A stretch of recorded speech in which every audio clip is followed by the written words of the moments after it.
everyone! It's me again! I'm back! Nandito nga pala ako mga mi amor sa Aquatic Park Pier sa San Francisco. Ayan mga mi amor, naglalakad-lakad kami dyan. And malamig dyan mga mi amor ha, super lamig dyan. At tignan nyo, ayun may lumalangoy mga mi amor, may nag-swimming. Oo nga pala mga mi amor, yung cove na yan, nandyan din yung The Alcatraz.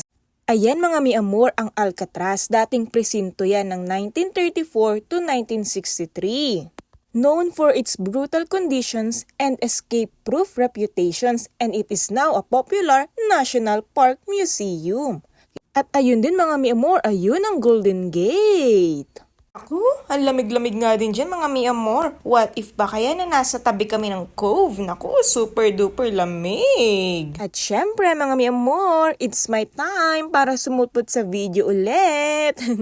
Hello everyone! Ayan, tingin-tingin ako sa paligid. O, diba? Ganda yan. O, humahangin-hangin pa yung hair ko dyan.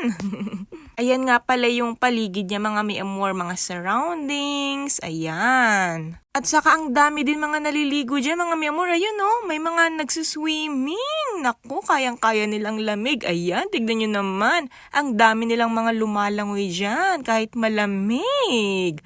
Oh, hello, hello. And after naman yan mga mi amor, syempre kakain kami. Kaya ayan, video-video time muna. Pero in fairness, may health benefits pa din naman kapag naligo ka dyan sa malamig na yan. It improves blood circulation and reduces muscle inflammation. Kaya yan, swimming time muna sila.